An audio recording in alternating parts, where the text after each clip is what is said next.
Hi hello ನಮಸ್ತೆ ಎಲ್ಲರಿಗೂ inform media ಜಗತ್ತು ಚಾನಲಿನ ಮತ್ತೊಂದು ವಿಡಿಯೋಗೆ ಸ್ವಾಗತ ಸುಸ್ವಾಗತ.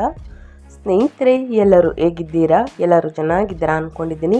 ನಾನು ಕೂಡ ತುಂಬಾ ಚೆನ್ನಾಗಿದ್ದೀನಿ. ಎಲ್ಲರೂ ಚೆನ್ನಾಗಿದ್ದೀರಾ ಅಂದ್ಕೊಂಡು ಭಾವಿಸ್ಕೊಂಡು ಇವತ್ತಿನ ಒಂದು ವಿಡಿಯೋನ ಶುರು ಮಾಡಿಬಿಡೋಣ. ಇವತ್ತಿನ ಒಂದು ವಿಡಿಯೋದಲ್ಲಿ 2026ನೇ ವರ್ಷದ ದ್ವಿತೀಯಾರ್ಧ ತಿಂಗಳು ಅಂದರೆ ಜೂನ್ ತಿಂಗಳಿಂದ ಸಾಕಷ್ಟು ಬದಲಾವಣೆಯನ್ನು ತುಲಾರಾಶಿಯವರು ನೋಡಲಿದ್ದೀರಿ. ತುಲಾರಾಶಿಯವರಿಗೆ ವ್ಯಾಪಾರ ವ್ಯವಹಾರದಲ್ಲಿ, ಹಣಕಾಸಿನಲ್ಲಿ, ವೃತ್ತಿ ಜೀವನದಲ್ಲಿ, ಉದ್ಯೋಗದಲ್ಲಿ ಯಾವುದರಲ್ಲಿ ಶುಭವಾಗಲಿದೆ, ಯಾವುದರಲ್ಲಿ ಅಶುಭವಾಗಲಿದೆ, ಯಾವುದರ ಬಗ್ಗೆ ಮುನ್ನೆಚ್ಚರಿಕೆಗಳನ್ನು ತೆಗೆದುಕೊಳ್ಬೇಕು, ಈ ಸಮಸ್ಯೆಗಳಿಗೆ ಸರಳ ಪರಿಹಾರ ಇದೆಯಾ ಅಂದರೆ ಖಂಡಿತವಾಗಿಯೂ ಸರಳ ಪರಿಹಾರ ಇದೆ. ಈ ಪರಿಹಾರವನ್ನು ಅನುಸರಿಸುವುದರಿಂದ ಕಷ್ಟಗಳು, ಸಮಸ್ಯೆಗಳು, ಅಡಚಣೆಗಳು ಸಂಪೂರ್ಣವಾಗಿ ನಿವಾರಣೆಯಾಗಲಿದೆ ಸ್ನೇಹಿತರೆ. ಹಾಗಿದ್ರೆ ತುಲಾರಾಶಿಯು ರಾಶಿ ಚಕ್ರದ 7ನೇ ರಾಶಿಯಾಗಿದ್ದು ಚಿತ್ತ, ಸ್ವಾತಿ ಮತ್ತು ವಿಶಾಖ ನಕ್ಷತ್ರಗಳಲ್ಲಿ ಜನಿಸಿದವರಿಗೆ ಅನ್ವಯಿಸುತ್ತದೆ. 2026ರಲ್ಲಿ ಈ ರಾಶಿಯವರಿಗೆ ಉದ್ಯಮದಲ್ಲಿ ಉತ್ತಮ ಯಶಸ್ಸು, ಅಂಶಯೋಗದ ಪ್ರಭಾವ ಹಾಗೂ ಆರ್ಥಿಕ ಪ್ರಗತಿಯನ್ನು ಕಾಣಬಹುದಾಗಿದೆ. ಹಾಗಿದ್ರೆ 2026 ತುಲಾರಾಶಿಯವರ ಜೂನ್ ಭವಿಷ್ಯದಲ್ಲಿ ಏನೆಲ್ಲ ಬದಲಾವಣೆಯನ್ನು ನೋಡಲಿದ್ದೀರಿ? ನಿಮ್ಮ ವೃತ್ತಿ, ವ್ಯಾಪಾರ, ಆರೋಗ್ಯದಲ್ಲಿ, ನಿಮ್ಮ ಕುಟುಂಬದ ಜೀವನ ಮತ್ತು ವಿದ್ಯಾರ್ಥಿಗಳ ಬಗ್ಗೆ ತಿಳಿಸೋದಾದರೆ ಯಾವುದರಲ್ಲಿ ಶುಭವಾಗಲಿದೆ, ಯಾವುದರಲ್ಲಿ ಮುನ್ನೆಚ್ಚರಿಕೆಗಳನ್ನು ತೆಗೆದುಕೊಳ್ಬೇಕು, ಇದಕ್ಕೆಲ್ಲ ಪರಿಹಾರ ಇದೆಯಂದರೆ ಖಂಡಿತವಾಗಿಯೂ ಪರಿಹಾರವನ್ನೆಲ್ಲ ತಿಳಿಸ್ಕೊಡ್ತೀನಿ. ಸಣ್ಣ ಪುಟ್ಟ ಪರಿಹಾರದಿಂದನೇ ದೊಡ್ಡ ಸಮಸ್ಯೆಗಳೇ ನಿವಾರಣೆಯಾಗಲಿದೆ. ಇದನ್ನೆಲ್ಲ ತುಲಾರಾಶಿಯವರು ಕಂಪ್ಲೀಟಾಗಿ ತಿಳ್ಕೋಬೇಕು ಅಂದರೆ ಎಲ್ಲೂ ಕೂಡ ವಿಡಿಯೋನ ಸ್ಕಿಪ್ ಮಾಡಬಾರ್ದು. ಅಂದರೆ ವಿಡಿಯೋನ ಕಟ್ ಮಾಡಿ ಓಡಿಸ್ಕೊಂಡೋಗಿ ನೋಡ್ತೀನಿ ಅಂದರೆ ಫುಲ್ ಇನ್ಫಾರ್ಮೇಷನ್ ಅರ್ಥ ಆಗಲ್ಲ. ಸೊ ಹಾಗಾಗಿ ಎಲ್ಲ ವಿಡಿಯೋದಲ್ಲೂ ತಿಳಿಸ್ತಾ ಇರ್ತೀನಿ. ಮೊದಲಿಂದ ಕೊನೆ ತನಕ ಸಂಪೂರ್ಣವಾಗಿ ವಿಡಿಯೋವನ್ನು ವಾಚ್ ಮಾಡಿ. ವಿಡಿಯೋದಲ್ಲಿ ಒಳ್ಳೆಯ ಮಾಹಿತಿ ಸಿಕ್ಕಿದ್ದಲ್ಲಿ ದಯವಿಟ್ಟು ವಿಡಿಯೋಗೆ ಲೈಕ್ ಮಾಡೋದನ್ನ ಮರೆತಿದ್ದೀರಾ, ಲೈಕ್ ಮಾಡಿ. ಇನ್ನೂ ನನ್ನ ಚಾನಲ್ನ ಸಬ್ಸ್ಕ್ರೈಬ್ ಮಾಡ್ಕೊಂಡಿಲ್ಲ ಅಂದರೆ ಇನ್ಫಾರ್ಮ್ ಮೀಡಿಯಾಗೆ ಸಬ್ಸ್ಕ್ರೈಬ್ ಆಗಿ ನಿಮ್ಮ ಅಭಿಪ್ರಾಯಗಳನ್ನು ಕಮೆಂಟ್ ಬಾಕ್ಸಲ್ಲಿ ತಿಳಿಸ್ಬೋದು. ಯಾರೆಲ್ಲ ಸಬ್ಸ್ಕ್ರೈಬ್ ಮಾಡ್ಕೊಂಡಿದ್ದೀರಾ ಅವ್ರಿಗೆ ಥ್ಯಾಂಕ್ ಯು ಸೋ ಮಚ್ ಅಂತ ಹೇಳ್ತಾ ವಿಡಿಯೋದ ಕಡೆ ಗಮನ ಕೊಟ್ಬಿಡೋಣ. ಪರಭವ ನಾಮ ಸಂವತ್ಸರದ ಜೂನ್ 2026 ತುಲಾರಾಶಿಯವರ ವೃತ್ತಿ ಜೀವನದಲ್ಲಿ ಒಂದು ಅದ್ಭುತವಾದಂತಹ ಸುವರ್ಣ ಅಧ್ಯಯನವನ್ನು ಬರೆಯಲಿದೆ.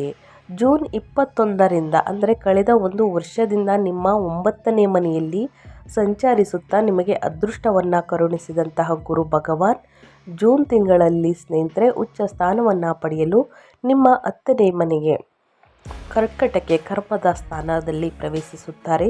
ಇದು ನಿಮ್ಮ ಜೀವನದ ಹಾದಿಯಲ್ಲಿ ಒಂದು ಪ್ರಮುಖ ಮೈಲಿಗಲ್ಲನ್ನು ಸೂಚಿಸುತ್ತದೆ.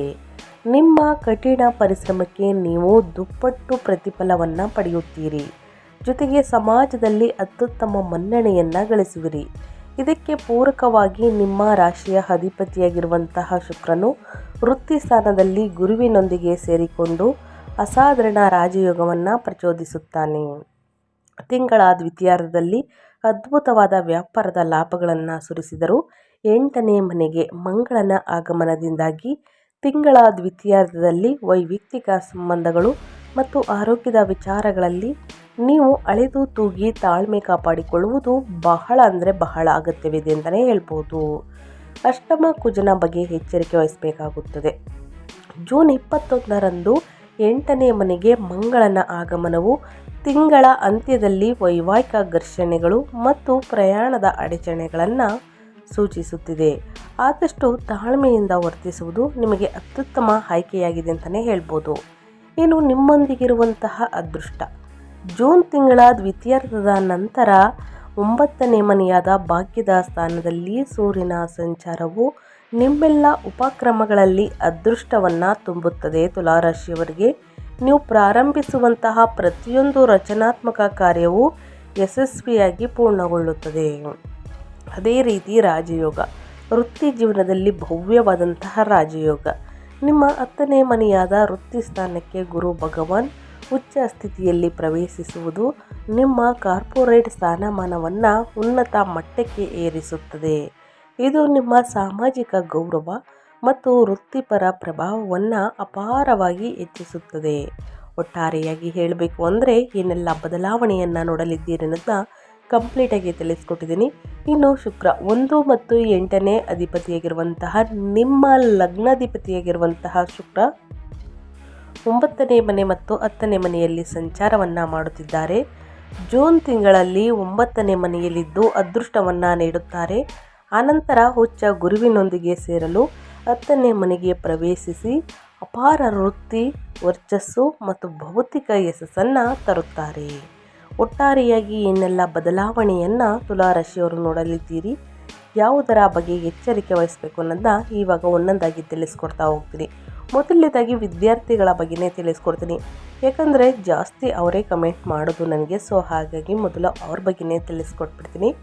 ನಿಮ್ಮ 9ನೇ ಮನೆ ಅಧಿಪತಿಯಾದ ಬುಧನು ಜೂನ್ 22ರವರೆಗೆ ತನ್ನದೇ ಆದಂತಹ ರಾಶಿಯಲ್ಲಿ ಪ್ರಬಲವಾಗಿ ನೆಲೆಸಿರುವುದರಿಂದ ಉನ್ನತ ವ್ಯಾಸಂಗವನ್ನು ಮಾಡುತ್ತಿರುವಂತಹ ತುಲಾರಾಶಿಯ ವಿದ್ಯಾರ್ಥಿಗಳು ಅತ್ಯುತ್ತಮ ಹಂತವನ್ನು ಕಾಣಲಿದ್ದೀರಿ ಸ್ನೇಹಿತರೆ. ಇನ್ನು ವಿದೇಶ ಪ್ರಯಾಣಕ್ಕೆ ಅಗತ್ಯವಿರುವಂತಹ ವೀಸಾಗಳು ಅಥವಾ ವಿದ್ಯಾರ್ಥಿ ವೇತನ ಅನುದಾನಗಳು ಸುಗಮವಾಗಿ ಮಂಜೂರಾಗುತ್ತವೆ. ಕರ್ಮದ ಸ್ಥಾನದಲ್ಲಿ ಉಚ್ಚ ಗುರುವಿನ ಕೃಪೆಯಿಂದ ತಾಂತ್ರಿಕ ಸಂದರ್ಶನಗಳು ಅಥವಾ ಕ್ಯಾಂಪಸ್ ಪ್ಲೇಸ್ಮೆಂಟ್ಗಳಿಗೆ ಸ್ನೇಹಿತರೆ ಹಾಜರಾಗುವಂತಹ ವಿದ್ಯಾರ್ಥಿಗಳು ಅತ್ಯುನ್ನತ ಸುಲಭವಾಗಿ ಉದ್ಯೋಗವನ್ನು ಪಡೆದುಕೊಳ್ಳುತ್ತಾರೆ ಅಂತಲೇ ಹೇಳ್ಬೋದು. ಒಟ್ಟಾರೆಯಾಗಿ ಹೇಳಬೇಕು ಅಂದರೆ ವಿದ್ಯಾರ್ಥಿಗಳಿಗೆ ಈ ತಿಂಗಳಿಂದ ಶುಭ ಫಲಿತಾಂಶವನ್ನು ನೋಡಲಿದ್ದೀರಿ ಸ್ನೇಹಿತರೆ.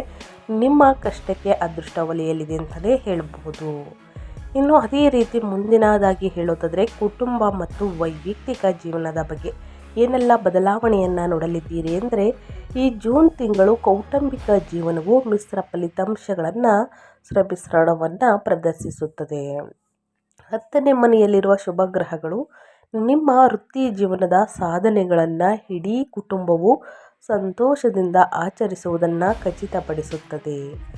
ನಿಮ್ಮ ತಂದೆಯ ಆರೋಗ್ಯವು ಕೂಡ ಗಮನಾರ್ಹವಾಗಿ ಸುಧಾರಿಸಲಿದೆ ಸ್ನೇಹಿತರೆ. ಮತ್ತು ಸಾಗರೋತ್ತರ ಕೌಟುಂಬಿಕ ಪ್ರಯಾಣದ ಯೋಜನೆಗಳು ಸುಂದರವಾಗಿ ರೂಪುಗೊಳ್ಳುತ್ತವೆ ಅಂತಲೇ ಹೇಳಬಹುದು. ಇನ್ನು ವ್ಯತಿರಿಕ್ತವಾಗಿ ಹೇಳೋದಾದರೆ ವೈಯಕ್ತಿಕ ಕ್ಷೇತ್ರವು ಪ್ರಜ್ಞಾಪೂರ್ವಕ ಕಾಳಜಿಯನ್ನು ಬಯಸುತ್ತದೆ. ಜೂನ್ 21ರವರೆಗೆ 7ನೇ ಮನೆಯಲ್ಲಿರುವ ಮಂಗಳನು ನಿಮ್ಮ ಸಂಗಾತಿಯೊಂದಿಗೆ ಸಣ್ಣ ಪುಟ್ಟ ಅಹಂಕಾರದ ಘರ್ಷಣೆಗಳನ್ನು ಪ್ರಚೋದಿಸಬಹುದು. ಜೂನ್ 21ರ ನಂತರ ಮಂಗಳನು 8ನೇ ಮನೆಗೆ ಪ್ರವೇಶಿಸಿದಾಗ ತಾತ್ಕಾಲಿಕ ದೋಷವನ್ನು ಸೃಷ್ಟಿಸಿದಾಗ ಆತುರದಲ್ಲಿ ಆಡುವಂತಹ ಕಠಿಣ ಮಾತುಗಳು ಪರಸ್ಪರ ನೋವುಂಟು ಮಾಡಬಹುದು. ನೀವು ನಿಮ್ಮ ಸಂಬಂಧವು ಬಲವಾಗಿರಲು ತಿಂಗಳ ದ್ವಿತೀಯಾರ್ಧದಲ್ಲಿ ಮೌನ ಮತ್ತು ಮೃದುವಾದಂತಹ ಮಾತುಗಳನ್ನು ಆಡುವುದು, ರಾಜಿ ಸಂಧಾನಕ್ಕೆ ಆದ್ಯತೆ ನೀಡುವುದು ಅತ್ಯಗತ್ಯ. ಆದಷ್ಟು ನಿಮ್ಮ ಒರಟುತನವನ್ನು ಬಿಡಬೇಕಾಗುತ್ತದೆ. ಸಣ್ಣ ಪುಟ್ಟ ಅಹಂಕಾರದ ಘರ್ಷಣೆಗಳನ್ನು ಪ್ರಚೋದಿಸಬಹುದು ಗ್ರಹಗಳು. ಸೊ ಹಾಗಾಗಿ ಸ್ನೇಹಿತರೆ ಹೊಂದಾಣಿಕೆ ಅನ್ನೋದು ಬಹಳ ಮುಖ್ಯ.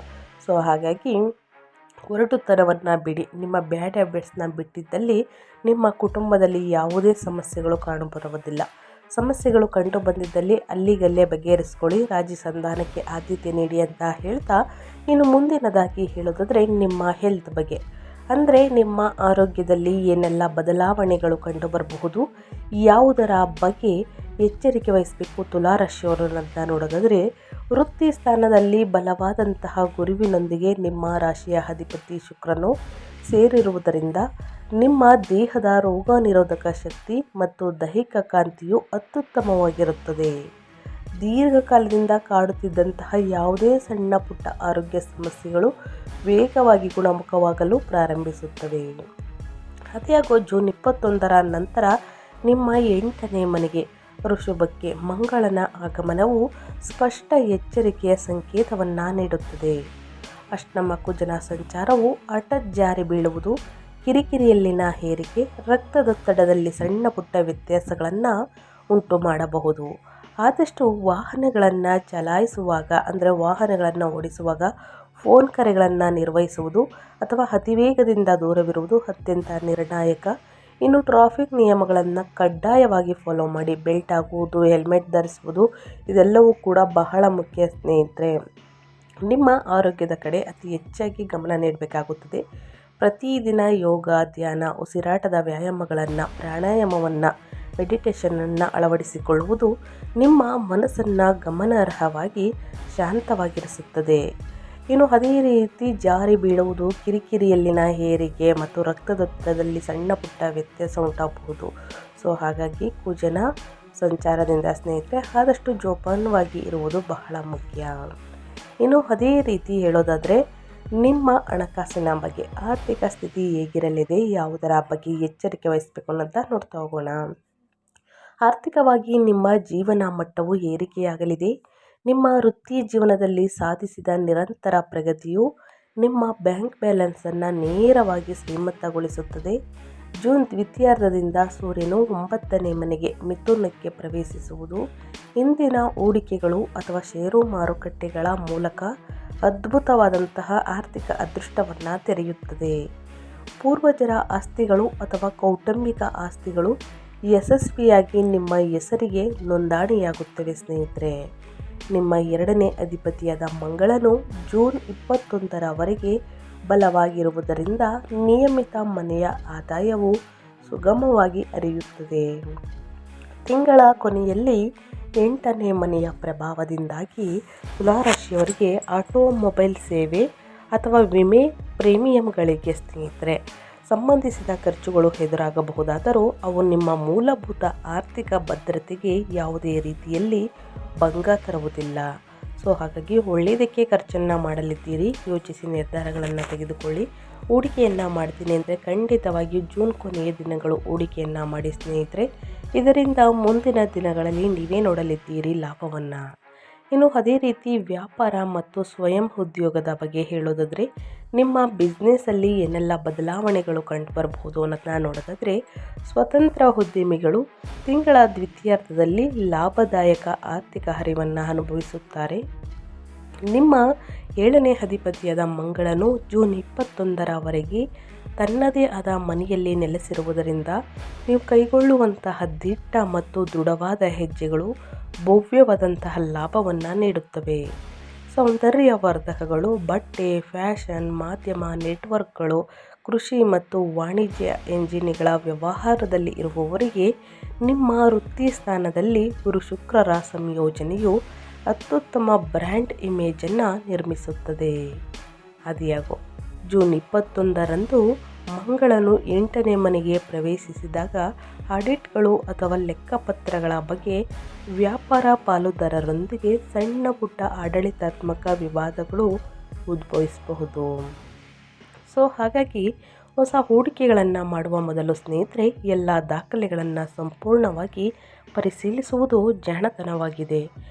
ಹಾಗಾಗಿ ಎಲ್ಲನೂ ಒಂದು ಸಲ ಪರಿಶೀಲಿಸಿ ಅಂತ ಹೇಳ್ತಾ ಇನ್ನು ಮುಂದಿನದಾಗಿ ಹೇಳೋದಾದರೆ ನಿಮ್ಮ ವೃತ್ತಿ ಜೀವನದ ಬಗ್ಗೆ, ನಿಮ್ಮ ಉದ್ಯೋಗದ ಬಗ್ಗೆ, ಕೆರಿಯರ್ ಮತ್ತು ಜಾಬ್ ಬಗ್ಗೆ ಹೇಳೋದಾದರೆ ತುಲಾರಾಶಿಯವರಿಗೆ ಈ ಜೂನ್ ತಿಂಗಳು ನಿಮ್ಮ ವೃತ್ತಿಪರ ಕ್ಷೇತ್ರದಲ್ಲಿ ಸಂಪೂರ್ಣ ಮ್ಯಾಜಿಕ್ನಂತೆ ಕಾರ್ಯನಿರ್ವಹಿಸುತ್ತದೆ. ಉಚ್ಚ ಸ್ಥಿತಿಯನ್ನು ತಲುಪುವಂತಹ ಗುರುವು ಜೂನ್ ತಿಂಗಳಲ್ಲಿ ದ್ವಿತೀಯಾರ್ಧದಲ್ಲಿ 10ನೇ ಮನೆಯಲ್ಲಿ ನಿಮ್ಮ ರಾಶಿಯ ಅಧಿಪತಿ ಶುಕ್ರನೊಂದಿಗೆ ಸೇರಿಕೊಂಡು ಭವ್ಯವಾದಂತಹ ಕಾರ್ಪೊರೇಟ್ ಯೋಗವನ್ನು ರೂಪಿಸುತ್ತಾರೆ. ನಿಮ್ಮ ಕಾರ್ಯನಿರ್ವಾಹಕ ಪ್ರದರ್ಶನದಿಂದ ಮೇಲಧಿಕಾರಿಗಳು ಹೆಚ್ಚು ಪ್ರಭಾವಿತರಾಗುತ್ತಾರೆ. ಬಹುನಿರೀಕ್ಷಿತ ಬಡ್ತಿಗಳು, ವೇತನ ಹೆಚ್ಚಳ ಅಥವಾ ನೀವು ಬಯಸಿದ ಕನಸಿನ ಕಾರ್ಯಯೋಜನೆಗಳು ಸುಲಭವಾಗಿ ನಿಮ್ಮ ಕೈ ಸೇರಲಿದೆ. ನಿಮ್ಮ ಯೋಗಕಾರಕ ಶನಿಯು 6ನೇ ಮನೆಯಲ್ಲಿ ಇರುವುದರಿಂದ ವೃತ್ತಿಪರ ವಿರೋಧಿಗಳಿಗೆ ನಿಮ್ಮ ಅಚಲವಾದ ಅಧಿಕಾರವನ್ನು ಒಪ್ಪಿಕೊಳ್ಳದೆ ಬೇರೆ ದಾರಿಯೇ ಇರುವುದಿಲ್ಲ ಸ್ನೇಹಿತರೆ. ಜೂನ್ 15ರ ನಂತರ ನಿಮ್ಮ ಲಾಭಾಧಿಪತಿಯಾದ ಸೂರ್ಯನು 9ನೇ ಮನೆಯಾದ ಭಾಗ್ಯದ ಸ್ಥಾನಕ್ಕೆ ಹೆಜ್ಜೆಯನ್ನು ಹಾಕಿದಾಗ ಅದೃಷ್ಟವು ಸಕ್ರಿಯವಾಗಿ ನಿಮ್ಮ ಬಾಗಿಲನ್ನು ತಟ್ಟುತ್ತದೆ. ಉದ್ಯೋಗಾಕಾಂಕ್ಷಿಗಳು ಉನ್ನತ ಸರ್ಕಾರಿ ಅಥವಾ ಕಾರ್ಪೊರೇಟ್ ಪತ್ರಗಳನ್ನು ಯಶಸ್ವಿಯಾಗಿ ಪಡೆಯಲಿದ್ದಾರೆ ಮತ್ತು ಸಮಾಜದಲ್ಲಿ ನಿಮ್ಮ ಒಟ್ಟಾರೆ ಪ್ರತಿಷ್ಠೆಯು ಅದ್ಭುತವಾಗಿ ಏರಿಕೆಯಾಗಲಿದೆ ಅಂತಲೇ ಹೇಳ್ಬೋದು. ತುಲಾರಾಶಿಯವರಿಗೆ ವ್ಯಾಪಾರ ವ್ಯವಹಾರದಲ್ಲಿ, ವೃತ್ತಿ ಜೀವನದಲ್ಲಿ, ಉದ್ಯೋಗದಲ್ಲಿ, ನಿಮ್ಮ ಹೆಲ್ತ್ ಬಗ್ಗೆ, ಕುಟುಂಬದ ಬಗ್ಗೆ ಮತ್ತು ಸ್ನೇಹಿತರೆ ವಿದ್ಯಾರ್ಥಿಗಳ ಬಗ್ಗೆ ಒಟ್ಟಾರೆಯಾಗಿ ನಿಮ್ಮ ವಿದ್ಯಾಭ್ಯಾಸದಲ್ಲಿ ಏನೆಲ್ಲ ಬದಲಾವಣೆಗಳನ್ನು ನೋಡಲಿದ್ದೀರಿ, ಯಾವುದರ ಬಗ್ಗೆ ಎಚ್ಚರಿಕೆ ವಹಿಸಬೇಕು ಅನ್ನೋದನ್ನ ಕಂಪ್ಲೀಟಾಗಿ ತಿಳಿಸ್ಕೊಟ್ಟಿದ್ದೀನಿ. ಈ ಸಣ್ಣ ಪುಟ್ಟ ಸಮಸ್ಯೆಗಳಿಗೆ, ದೊಡ್ಡ ಸಮಸ್ಯೆಗಳಿಗೆ ಏನೆಲ್ಲ ಪರಿಹಾರವನ್ನು ಮಾಡಬೇಕು ಅನ್ನೋದನ್ನ ನೋಡ್ತಾ ಹೋಗೋಣ ಬನ್ನಿ. ಮಹಾಲಕ್ಷ್ಮಿಯ ಆರಾಧನೆ. ನಿಮ್ಮ ರಾಶಿಯ ಅಧಿಪತಿ ಶುಕ್ರನನ್ನು ಬಲಪಡಿಸಲು ಮತ್ತು ಸಂಪತ್ತು ಹಾಗೂ ಸಾಮರಸ್ಯವನ್ನು ಮನಬಂದಂತೆ ಆಕರ್ಷಿಸಲು ಪ್ರತಿ ಶುಕ್ರವಾರ ಮಹಾಲಕ್ಷ್ಮಿ ಅಷ್ಟಕವನ್ನು ಪಠಿಸಿ. ಇನ್ನು ದಕ್ಷಿಣಾಮೂರ್ತಿ ಸ್ತೋತ್ರ. ಉಚ್ಚ ಗುರುವಿನ ಸಂಪೂರ್ಣ ಕೃಪೆಯು ನಿಮ್ಮ ವೃತ್ತಿ ಜೀವನದಲ್ಲಿ ಶಾಶ್ವತವಾಗಿ ನೆಲೆಗೊಳ್ಳಲು ಗುರುವಾರದಂದು ಹಳದಿ ವಸ್ತ್ರವನ್ನು ಧರಿಸಿ ಮತ್ತು ಶ್ರೀ ದಕ್ಷಿಣಾಮೂರ್ತಿ ಸ್ತೋತ್ರವನ್ನು ಪಠಿಸಿ ಸ್ನೇಹಿತರೆ. ಇನ್ನು ಕುಜ ಅಂದರೆ ಮಂಗಳನ ಪರಿಹಾರಕ್ಕಾಗಿ ಜೂನ್ 21ರ ನಂತರ 8ನೇ ಮನೆಯ ಮಂಗಳನಿಂದ ಉದ್ಭವಿಸುವಂತಹ ಕೌಟುಂಬಿಕ ಘರ್ಷಣೆಗಳು ಅಥವಾ ವಾಹನದ ಅಡಚಣೆಗಳನ್ನು ಎದುರಿಸಲು ಮಂಗಳವಾರದಂದು ಸುಬ್ರಹ್ಮಣ್ಯ ಸ್ವಾಮಿ ದೇವಸ್ಥಾನಕ್ಕೆ ಸ್ನೇಹಿತರೆ ಭೇಟಿ ನೀಡಿ ತುಪ್ಪದ ದೀಪವನ್ನು ಹಚ್ಚಿ. ಉಚ್ಚ ಗುರುವಿನಿಂದ ಒದಗಿಸಲಾದಂತಹ ಭವ್ಯವಾದ ವೃತ್ತಿಪರ ಅದೃಷ್ಟವನ್ನು ಕಾಪಾಡಿಕೊಳ್ಳಲು ಮತ್ತು ತಿಂಗಳ ಅಂತ್ಯದಲ್ಲಿ ಎದುರಾಗುವಂತಹ ಅಷ್ಟಮ ಕುಜ ದೋಷದಿಂದ ನಿಮ್ಮನ್ನು ರಕ್ಷಿಸಿಕೊಳ್ಳಲು ಈ ಪರಿಹಾರಗಳನ್ನು ತುಲಾರಾಶಿಯವರು ಅಭ್ಯಾಸ ಮಾಡಿ ಆದಷ್ಟು ಕಷ್ಟ ಸಮಸ್ಯೆ ಏನೇ ಇದ್ರೂ ನಿವಾರಣೆಯಾಗಲಿದೆ. ಸ್ನೇಹಿತರೆ, ಇವತ್ತಿನ ಒಂದು ವಿಡಿಯೋದಲ್ಲಿ ಸಂಪೂರ್ಣ ಮಾಹಿತಿ ಸಿಕ್ಕಿದ್ದಲ್ಲಿ ಈ ವಿಡಿಯೋಗೆ ಲೈಕ್ ಮಾಡಿ, ಕಮೆಂಟ್ ಮಾಡಿ, ನಿಮ್ಮ ಅಭಿಪ್ರಾಯವನ್ನು ತಿಳಿಸಿ. ಯಾರೆಲ್ಲ ಸಬ್ಸ್ಕ್ರೈಬ್ ಮಾಡಿಕೊಂಡು ಪ್ರತಿನಿತ್ಯ ವಿಡಿಯೋ ವಾಚ್ ಮಾಡ್ತಿದ್ದೀರಾ ಅಂಥವರಿಗೆ ಥ್ಯಾಂಕ್ ಯು ಸೋ ಮಚ್ ಅಂತ ಹೇಳ್ತಾ, ನಿಮಗೂ ಮತ್ತು ನಿಮ್ಮ ಕುಟುಂಬಕ್ಕೆ ತುಂಬಾ ಒಳ್ಳೆಯದಾಗಲಿ. ಮತ್ತೊಂದು ವಿಡಿಯೋ ಜೊತೆ ಮತ್ತೊಂದು ಹೊಸ ಭವಿಷ್ಯದಲ್ಲಿ ಸಿಗ್ತೀನಿ. Thank you for watching.